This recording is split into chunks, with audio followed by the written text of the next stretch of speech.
देखिए, बीपीएससी अभ्यर्थियों के मामले में राजनीति ज़्यादा हो गई है। अभ्यर्थी जब गर्दनी बाग जो आइडेंटिफाई है धरने के लिए, जब वहाँ बैठे थे अभ्यर्थी, तो कोई उसका सूद नहीं ले रहा था।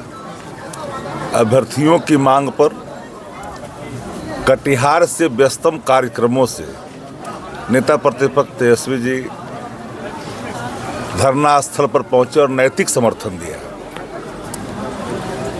और एक दिन के बाद, 2 दिन के बाद पूरे देश ने इसे गंभीरता से लिया।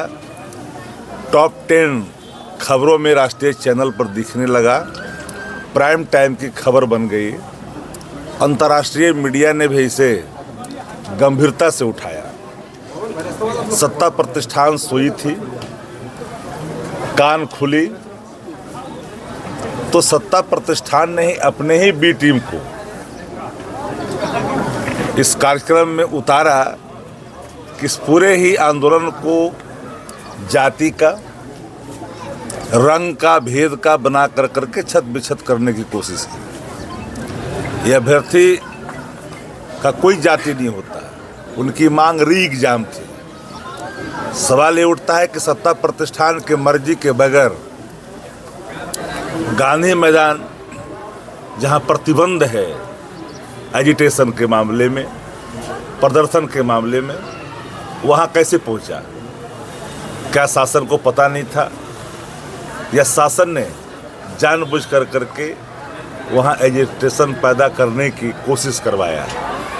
और छात्र पीटे कौन गए? अभ्यर्थी। भागा कौन? जिसने कहा मैं आगे रहूंगा। एक बड़ा सवाल इसलिए है, फिर मैं कहूंगा तो आप लोग कहेंगे कि ये आरोप फिर जाति के आधार पर हो जाता है। जिस व्यक्ति ने वहां पे धरना दिया, पांडे प्रशांत किशोर जी, वहां पर धरना जब दे रहा था तो शासन फिर चुपचाप कैसे थी? धरना देने कैसे दिया? गांधी जी शर्मिंदा भी होंगे, उनकी आत्मा। बेनेटी वैन, वह भी लग्जरियस, वही बापू प्रतिमा के बगल में उस गाड़ी को लगा करके वहाँ पे धरना कैसे दे रहा था? जब राष्ट्रीय जनता दल ने इस सवालों को लेकर के प्रेस कॉन्फ्रेंस की तिथि तय की तो भोर में ही उसे उठा लिया गया और न्यायालय में पेश हुआ। न्यायालय में कई तरह के निर्णयों को पुनर्विचार करना पड़ा। अल्टीमेटली सशर्त जमानत मिली और धक्का मुक्की और थप्पड़ तक की बात खुल कर के आई। पीर बहोर थाना में एफआईआर दर्ज किया गया। एजिटेशन के नाम पर गुंडाई करने का अधिकार किसी को नहीं है। अगर प्रशांत किशोर के जगह पर प्रशांत मंडल होता, प्रशांत चौधरी होता, प्रशांत महतो होता, प्रशांत नुनिया होता, बिंद होता, रविदास होता, मांझी होता, तो क्या न्यायिक निर्णय पुनर्विचार किए जाते? नहीं किए जाते। ये सवाल इसलिए उठता है कि सत्ता प्रतिष्ठान पूरे तौर पर इस बेबी प्रोजेक्ट को, जो बाजारू शिखंडी है, उसको यहाँ पर स्थापित किया है। वोट काटो, नोट छापो। जो व्यक्ति, इसका प्रादुर्भाव कहाँ से हुआ? गुजरात से हुआ। ये व्यक्ति व्यवसायी है, इसका मुख्य पेशा सिर्फ और सिर्फ पैसे पे काम करना है। चाहे बंगाल हो, दिल्ली हो, आंध्रा हो, गुजरात हो, बिहार हो, अन्य राज्यों में जहां कंपनी बना करके काम करने वाले लोग, इस तरह के लोग राजनीति में किसी दल के लिए काम करने का बीड़ा उठाया। पूछिए वो कौन? एक्टर कौन? इस्तेमाल एक्टर्स करती है, करता है। लेकिन ये जो एक्टर है, इसका डायरेक्टर कौन है? कौन है फिनांसर? कौन है कारपोरेट बड़ा देश का, जिसको भारतीय जनता पार्टी का समर्थन प्राप्त है? 5 लाख मंथली फाइनेंस कौन कर रहा है? परिवहन डिपार्टमेंट ने भी जांच की है कई पहलुओं की। सवाल वो नहीं है। राजनीति करने का अधिकार सबको है। लोकतंत्र में, डेमोक्रेसी के अंदर चुनाव लड़ने का भी अधिकार है, पार्टी बनाने का भी अधिकार है। लेकिन फर्जीवाड़ा करने का अधिकार किसी को नहीं है।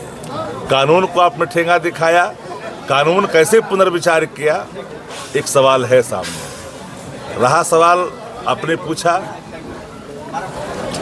कि बिहार बंद करो या देश बंद करो, अल्टीमेटली रिजल्ट क्या होगा?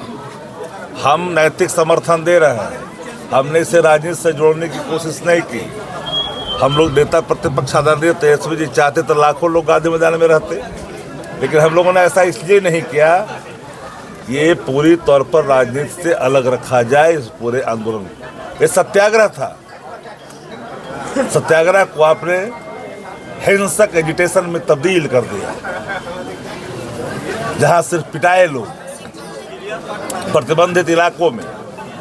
रिजल्ट क्या हुआ? सत्याग्रह जब देश भर में गंभीरता से ले जा रहा था, तो इसे फिर डाइवर्ट करने की कोशिश क्यों की गई, ये सवाल है।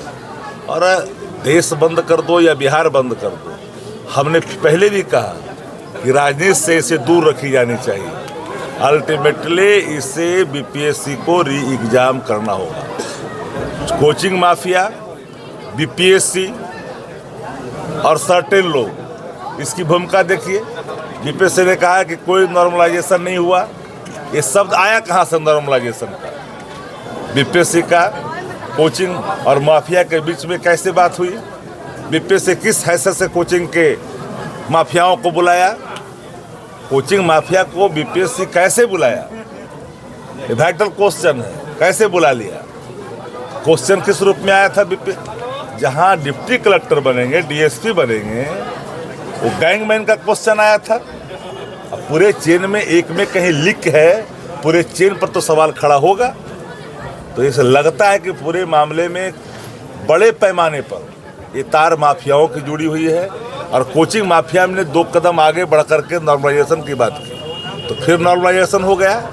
मुख्यमंत्री जी प्रगति देख रहे हैं बिहार में। दुर्गति बिहार देख रहा है, देश भी देख रहा है। प्रगति और दुर्गति, जरा एक बात बता दीजिए कि मुख्यमंत्री बिहार में यात्रा के लिए 2 अरब 25 करोड़ 70 लाख रुपए की आवश्यकता पड़ी राज्य के खजाने से। किससे मिल रहा है? बक्सर भी आएंगे, देख लीजिएगा, पत्रकार साथी हैं। वही अधिकारी पटना से चलते हैं, चौपर से उतरते हैं, गाड़ी से अधिकारी आता है, कोई एक आध कार्यक्रम होगा, उसको रिबन काटेंगे, लौट जाएंगे। मिलेंगे किससे? संवाद किससे? जरा बता दो। तो 2 अरब 25 करोड़ 70 लाख रुपए का अगर व्यय हो रहा है अपने लोगों से मिलने के लिए, इतनी महंगी और इतनी फजूल या दुर्गति वाली यात्रा तो कभी किसी बिहार के लोगों ने देखा ही नहीं है।